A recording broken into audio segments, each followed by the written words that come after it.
وعلیکم ورحمۃ اللہ وبرکاتہ۔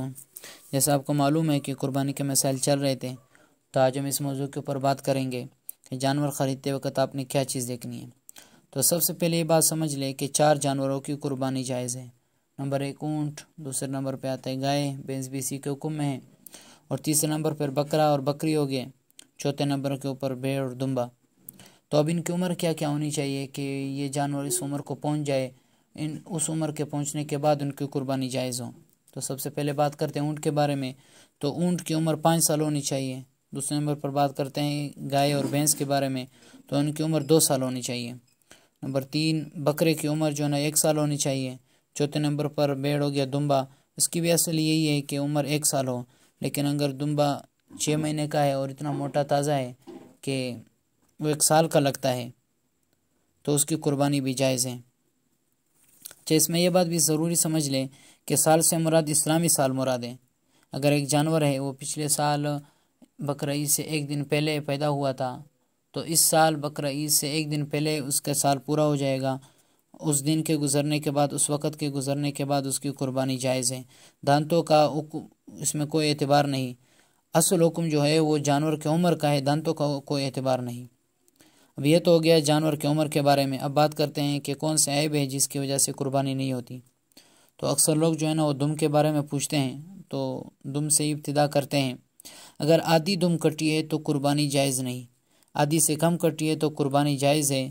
اس سے یہ بھی معلوم ہو گیا، جو درمیان تیسرا حکم یہ بھی نکلتا ہے کہ اگر ایک جانور کی دم کٹی ہوئی ہے تو اس کی قربانی جائز نہیں ہے، یعنی بالکل ہے ہی نہیں تو اس کی قربانی جائز نہیں۔ خلاصہ یہ نکلا کہ آدھی سے زیادہ دم سلامت ہونی چاہیے، آدھی سے زیادہ دم سلامت ہونی چاہیے، تب اس کی قربانی، ایسے جانور کی قربانی جائز ہے۔ اب بات کرتے ہیں جانور کے کٹے ہوئے کان کے بارے میں، تو کان کا بھی یہی حکم ہے، اگر آدھا کٹا ہوا ہے تو قربانی جائز نہیں، آدھے سے کم کٹا ہوا ہے تو جائز ہے، کیونکہ بعض دفعہ جو ہے وہ کان درمیان سے چرے ہوئے ہوتے ہیں، ان سے کوئی فرق نہیں پڑتا۔ اب بات کرتے ہیں آگے جانور کے آنکھ کے بارے میں۔ اگر ایک آنکھ کی بینائی ختم ہو چکی ہے تو قربانی جائز ہے، لیکن اگر بینائی ہے اور کم نظر آتا ہے، جانور اس سے گھاس وغیرہ دیکھ لیتا ہے تو بھی ٹھیک ہے، یعنی نظر کا پورا ٹھیک ہونا ضروری نہیں۔ اگر اس سے جو نا تھوڑا سا اونچ نیچ ہو جائے تو نظر میں کچھ فرق ہو تو اس کی وجہ سے قربانی کے اوپر کوئی اثر نہیں پڑتا۔ البتہ بالکل ہی ایک آنکھ کی بینائی غائب ہے تو اس کی قربانی درست نہیں۔ آگے بات کرتے ہیں جانور کے لنگڑے پن کے بارے میں۔ اگر جانور اتنا لنگڑا ہے کہ وہ ذبح کرنے کی جگہ تک بھی نہیں جا سکتا تو قربانی جائز نہیں، لیکن اگر تھوڑا بہت لنگڑاتا ہو لیکن چل لیتا ہو تو ایسے جانور کی قربانی جائز ہے۔ آگے بات کرتے ہیں خارش زدہ جانور کی قربانی کے بارے میں۔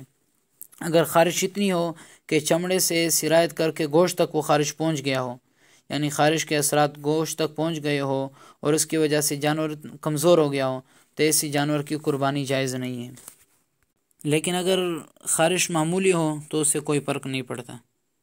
اب آگے بات کرتے ہیں جانور کے ٹوٹے ہوئے سینگ کے بارے میں، کہ اگر ایسا جانور ہے اس کا سینگ ٹوٹا ہوا ہے تو کیا اس کی قربانی جائز ہے نہیں۔ اس کے بارے میں بہت سے لوگ پوچھتے ہیں کہ کیا سینگ ٹوٹا ہوا ہو یا کٹا ہوا ہو تو کیا اس کی قربانی جائز ہے نہیں۔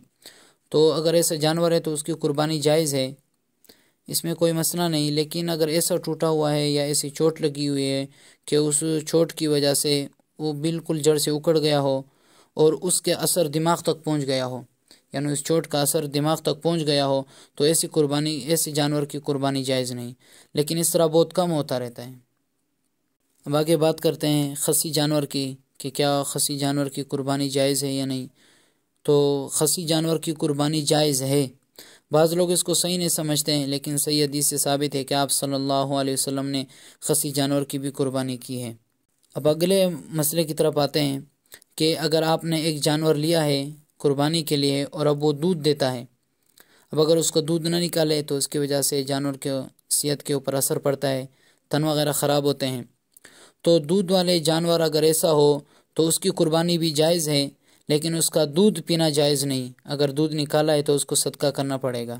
اب ان سب عیبوں کے بعد ایک ضروری بات یہ بھی سمجھ لیں کہ اگر آپ قربانی والا جانور قربانی سے پہلے اس میں کوئی عیب آ گیا، پاؤں ٹوٹ گیا، کوئی اور مسئلہ ہو گیا جس کی وجہ سے قربانی جائز نہیں ہوتی، تو آپ اس کو ذبح کریں یا کسائی کو دے دیں، اس کی قربانی نہیں ہو سکتی، اس کی قربانی نہیں ہو سکتی۔ آپ کسی کسائی کو دے دیں یا آپ اس کو خود ذبح کریں۔